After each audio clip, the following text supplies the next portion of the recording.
상상해 보세요, 여러분. 해가 뉘엿뉘엿 지고 있는 텍사스 남부의 우주 발사 시설 앞입니다. 거대한 스타쉽 로켓의 실루엣 뒤로 붉은 노을이 쫙 깔리고 있고요. 아, 저도 그 사진 봤어요. 되게 인상적이더라고요. 네, 그 압도적인 풍경을 일론 머스크가 조용히 응시하고 있는 사진이죠. 지금 이 이야기를 듣고 계신 여러분도 아마 한 번쯤은 보셨을 겁니다. 맞아요. 인터넷에 엄청 돌아다녔잖아요. 근데 이게 단순히 무슨 감성적인 풍경 사진이 아닙니다. 사실상 한 인간이 지구의 중력을 넘어서 자본시장의 중력까지 완벽하게 지배하겠다는 뭐랄까 아주 상징적인 시각적 선언문에 가깝거든요. 그렇죠. 그냥 멋있으라고 찍은 게 절대 아니죠. 네, 자, 그래서 오늘 여러분의 책상 위에는 아주 뜨거운 자료들이 놓여 있습니다. 블룸버그, 뉴욕타임스, 로이터가 보도한 SEC 기밀 제출 문서들, 그리고 거대 공적연금들의 아주 매서운 공개 서한, 마지막으로 바로 오늘 2026 5월 16일에 발표된 머스크의 최신 성명까지 다 모아봤습니다. 와, 진짜 자본주의 최전선에서 날아온 가장 따끈따끈한 문건들이네요. 맞습니다. 그래서 이번 심층 탐구의 미션은 명확합니다. 역사상 최대 규모가 될 스페이스X 기업 공개, 그 천문학적인 규모를 먼저 뜯어보고요. 그 이면에서 아주 치열하게 벌어지고 있는 기업 지배구조 갈등의 본질을 파헤쳐보는 겁니다. 네, 이 자료들이 진짜 흥미로운 게요. 단순히 어떤 회사가 주식시장에 상장한다, 이런 수준의 뉴스가 아니거든요. 그럼요. 스케일이 다르죠. 네, 이 문서들의 행간을 잘 읽어보면 그 자본을 조달하려는 기업하고 그 기업을 어떻게든 통제하려는 전통적인 시장 권력 사이에 완전 전면전이 벌어지고 있다는 걸 알 수 있습니다. 자, 그럼 이 전쟁이 왜 일어났는지 이해하려면 일단 판돈의 규모부터 파악해야겠죠. 그렇죠. 숫자가 중요하니까요. 지난 4월 1일에 스페이스X가 미국 증권거래위원회, 그러니까 SEC에 기업 공개 등록 서류를 기밀로 제출했다는 보도가 나왔습니다. 아, 그 기밀 제출이요. 대중한테 재무 정보를 싹 숨긴 채로 규제 당국이랑 먼저 물밑에서 조율하겠다는 거잖아요. 맞아요. 바로 그겁니다. 근데 뉴욕타임즈가 파악한 바에 따르면 여기서 목표로 하는 조달 금액이 자그마치 500억 달러에서 750억 달러 사이라고 합니다. 와, 진짜 들을 때마다 말도 안 되는 숫자네요. 이 수치 이면을 보면 자본시장 역사가 아예 새로 쓰이고 있는 거거든요. 기존 기록이 어느 정도였죠? 전 세계를 통틀어서 가장 규모를 컸던 기업 공개가 2019년에 그 사우디아라비아 국영석유 기업 아람코가 세웠던 290억 달러였어요. 세상에 290억 달러요? 네, 한 국가가 명운을 걸고 밀어붙인 국영기업의 기록을 그냥 한 개인의 우주기업이 막 2배, 3배 차이로 압도해버리는 겁니다. 와, 진짜 미쳤네요. 이대로 6월에 상장이 진행되면요, 스페이스X의 기업 가치는 1조 7,500억 달러에서 최대 2조 달러에 달하게 될 겁니다. 2조 달러? 와, 여러분 지금 운전 중이시거나 아니면 헬스장에서 이 숫자를 듣고 계실 텐데 이게 얼마나 비현실적인 규모인지 한번 짚고 넘어갈게요. 네, 체감이 잘 안 되실 수 있어요. 이건 그냥 덩치 큰 우주회사가 상장하는 게 아닙니다. 말하자면 하룻밤 사이에 이탈리아나 캐나다 같은 선진국 하나의 1년치 GDP를 통째로 주식시장에 새로 찍어내서 던지는 거랑 똑같은 충격파거든요. 맞아요. 진짜 국가 단위의 자본 이동이죠. 근데 제가 이 문서를 보다가 진짜 이상하다고 느낀 부분이 딱 하나 있었어요. 어떤 부분이죠? 그 시장에 푸는 주식의 비율이랑 배정 방식인데요. 전체 주식의 한 4에서 5% 정도만 유통하겠다는 계획이더라고요. 아, 네. 의도적으로 극도의 희소성을 만들겠다는 거죠? 네네. 조달 금액이 750억 달러나 되는데 회사 전체 지분으로 치면 고작 4% 남짓만 내놓겠다. 여기까지는 이해가 가요. 근데 진짜 미스테리한 건 그 적은 물량 중에서 무려 30%를 개인 투자자, 즉 개미들한테 배정하겠다고 밝힌 대목입니다. 아하, 그게 왜 이상하다고 생각하셨어요? 보통 이런 초대형 상장은 월스트리트의 거대 기관 투자자들이나 국부 펀드들이 막 앵커 투자자로 나서서 물량을 싹 쓸어가는 게 공식이잖아요. 기관들 입장에서는 사실 자기들 몫을 개인들한테 뺏기는 셈인데 왜 굳이 복잡하게 수백만 명의 개인 투자자를 끌어들이려는 걸까요? 그게 진짜 아주 예리하고 중요한 지점입니다. 원래 이런 기업 공개 시장의 전통적인 메커니즘에서 개인 투자자는 철저하게 소외되어 왔거든요. 그렇죠. 다 기관들이 먼저 싼 값에 가져가잖아요. 맞아요.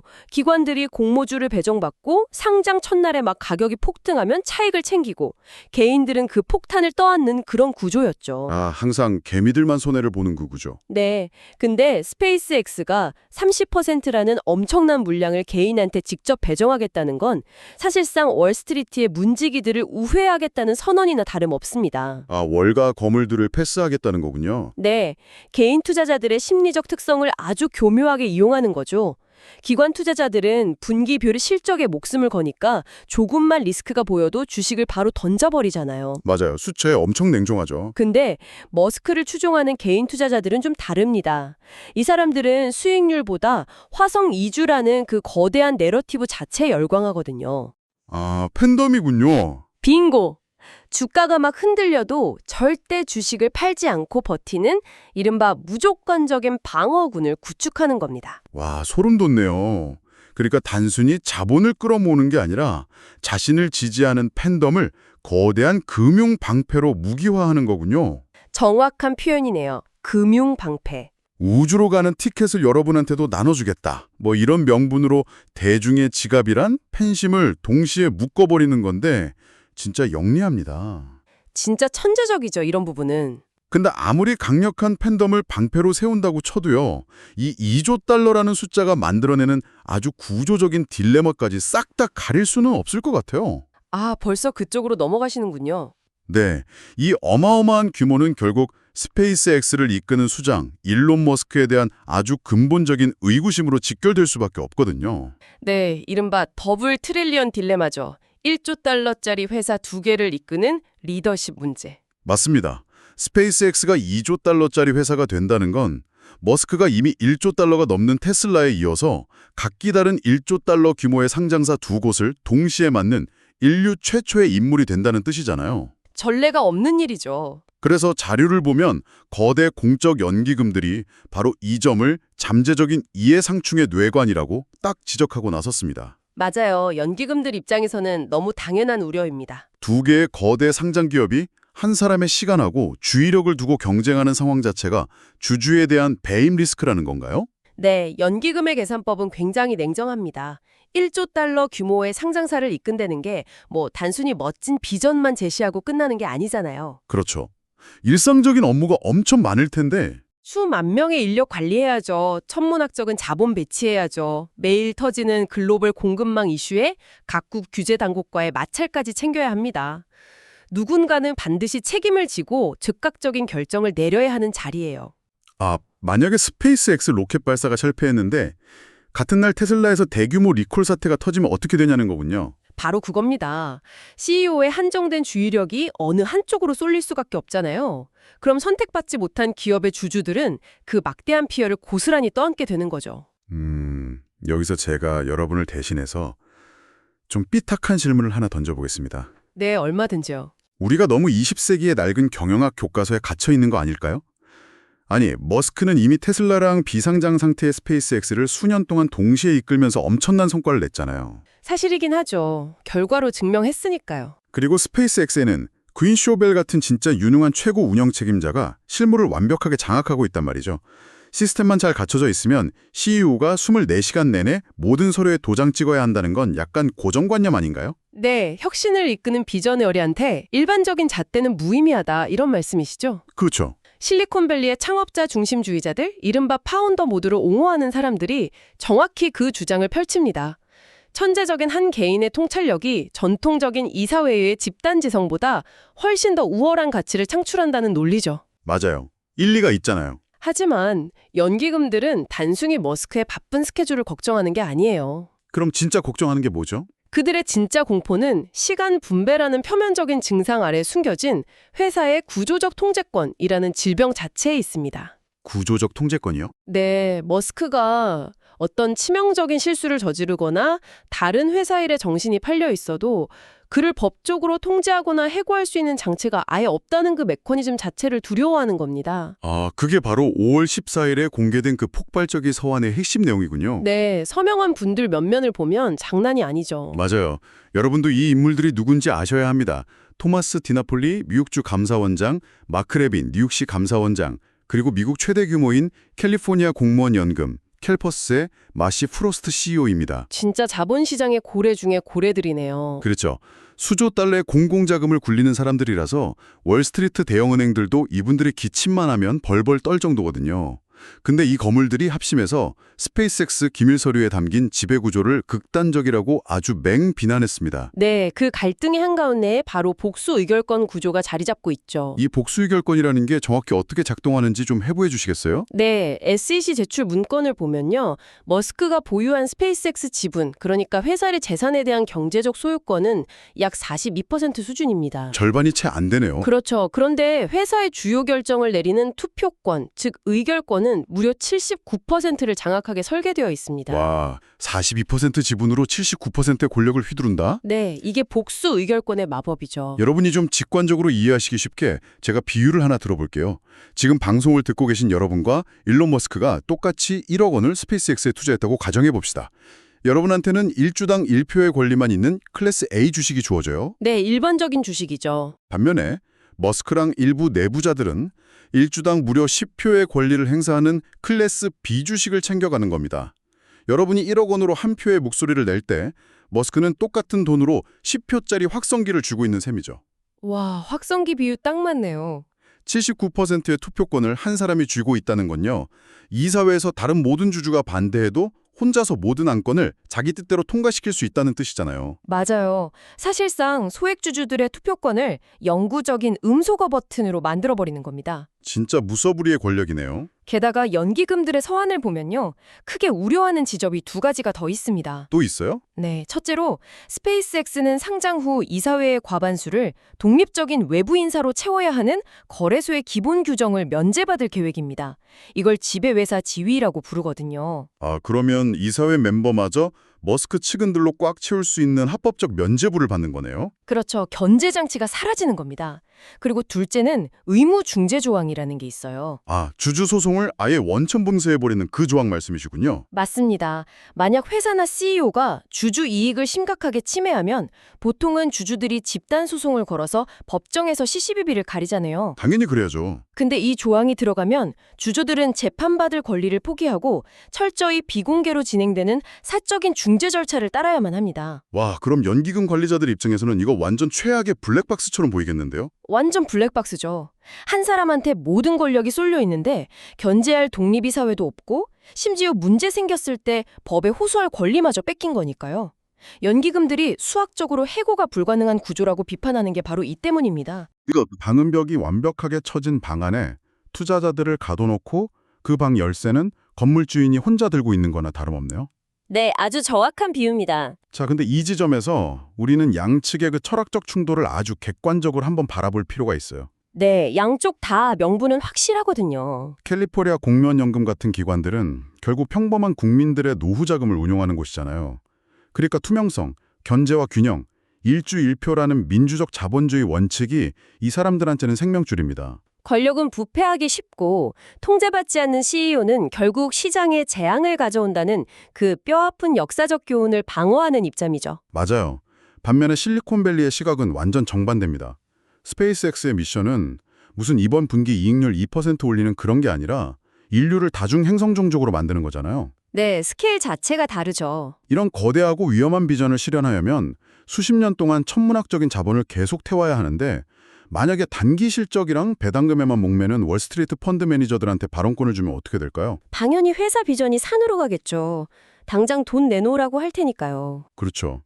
그래서 주주민주주의라는 그 허울 좋은 명분보다는 이미 증명된 천재 창업자한테 완벽한 독재권을 쥐어주는 게 궁극적으로 주주한테 훨씬 더 큰 부를 가져다 준다는 논리입니다. 단기주의를 방어하기 위한 절대 반지냐, 아니면 타락을 막기 위한 시스템의 견제냐.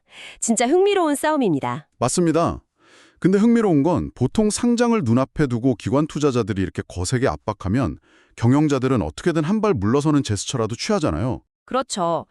사회이사 몇 명 더 영입하겠다? 아니면 특정 안건은 소수주주한테 거부권을 주겠다. 이런 식으로 타협을 하죠. 근데 바로 오늘 5월 16일에 발표된 머스크의 성명을 보면요. 타협은커녕 아예 기관 투자자들을 향해서 가운데 손가락을 팍 지켜세운 격이더라고요. 아, 그 베렛 림버그라는 부동산 투자자랑 있었던 해프닝 말씀하시는 거죠? 네네. 그 림버그라는 사람이 머스크한테 되게 솔깃한 제안을 공개적으로 던졌어요. 상장하고 나서 주식을 팔 수 없는 보호예수 기간이 끝나면 주식을 좀 매도해서 적격 투자 펀드라는 곳에 넣으라고 조언했잖아요. 사실상 세금 회피를 위한 아주 전형적이고 합법적인 전략을 제안한 겁니다. 아, 그 메커니즘을 우리 청취자분들한테 좀 설명해 주시겠어요? 억만장자들이 이 펀드를 왜 그렇게 좋아하는 건가요? 네, 원래 주식을 팔아서 막대한 시세 차익을 거두면 엄청난 양도소득세를 내야 합니다. 세금 폭탄이죠, 사실상. 그렇죠. 근데 미국 세법에 구멍이 하나 있어요. 이 차익을 낙후된 지역의 경제 개발을 목적으로 하는 적격 투자 펀드에 재투자하면 정부가 세금 징수를 몇 년 동안 딱 유예해 줍니다. 아, 낼 세금을 미뤄주는군요. 네, 거기다가 그 펀드에서 발생한 추가 수익에 대해서는 아예 세금을 완전히 면제해 주기도 해요. 와, 대박이네요. 상장으로 막대한 부를 쥐인 실리콘밸리 창업자들이 세금 한 푼 안 내고 현금을 합법적으로 챙기는 아주 고전적이고 확실한 부의 보존 도구죠. 아니, 일반적인 창업자라면 상장 직후에 당연히 현금을 좀 만져보고 싶을 테니까 당장 회계사한테 전화해서 알아봤겠죠. 그렇죠. 림버그도 당연히 머스크가 좋아할 줄 알고 제안한 거고요. 근데 머스크가 아주 짧고 단호하게 공개 답변을 남겼습니다. 나는 어떤 주식도 팔지 않을 것이다. 네, 단 한 주도 안 팔겠다고 했죠. 저는 처음에 이 문장을 딱 보고 그냥 단순히 세금 꼼수 부리지 않는 되게 쿨한 백만장자의 태도인가 아니면 회사에 대한 깊은 애정 표현인가 이렇게 생각했거든요. 네, 겉보기엔 되게 멋있잖아요. 네.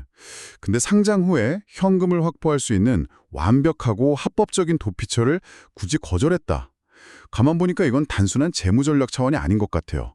수십억 달러의 현금보다 훨씬 더 중요한 무언가를 지키려고 이런 선언을 한 거 아닐까요? 아주 예리하십니다. 그 무언가가 뭔지는 로이터 통신이 확인한 기밀 문서를 통해서 완전 명확하게 드러났죠. 아, 문서에 뭐라고 나와 있나요? 머스크가 주식을 팔지 않겠다는 건 빙산의 일각이었어요. 문건을 보니까 머스크가 이미 작년에 전현직 직원들이 내놓은 스페이스X 주식을 14억 달러어치나 자기 개인 돈으로 싹쓸이 매입했더라고요. 와, 14억 달러요? 네. 게다가 이게 끝이 아닙니다.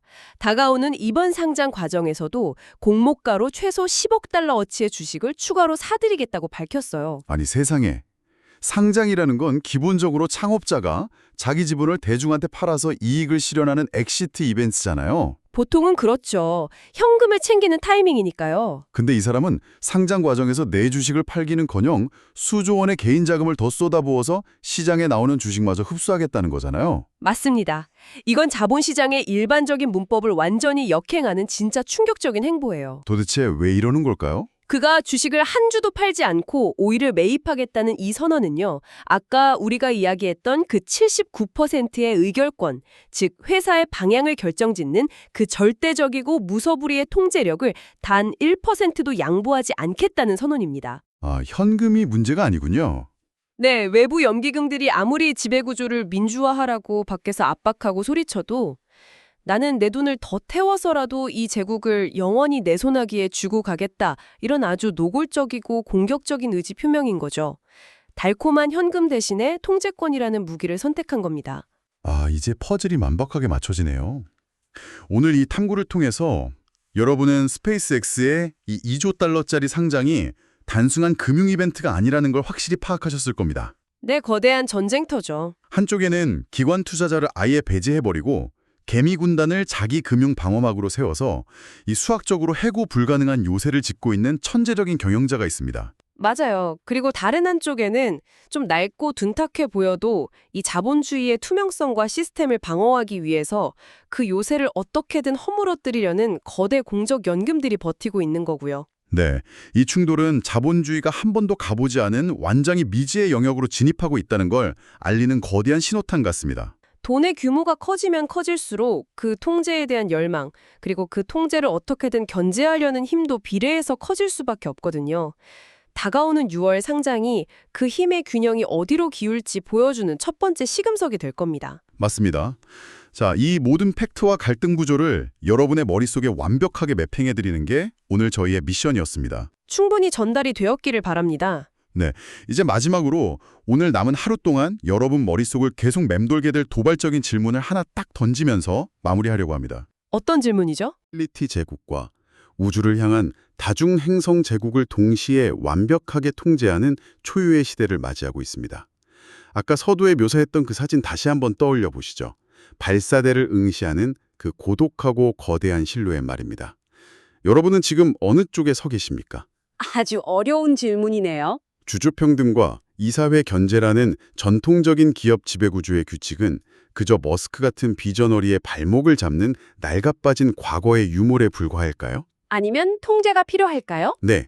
아니면 한 사람에게 진짜 신에 가까운 자본과 권력이 집중될수록 대중을 보호하기 위해서 그 어느 때보다 더 맹렬하게 지켜져야 할 최후의 안전장치일까요? 정답은 아직 아무도 모르죠. 맞습니다. 하지만 상장의 종이 울리는 날 시장은 결국 둘 중 하나를 선택해야만 할 겁니다. 오늘 저희가 준비한 심층 탐구는 여기까지입니다. 지금 이 이야기를 듣고 계신 여러분의 날카로운 통찰을 언제나 응원합니다.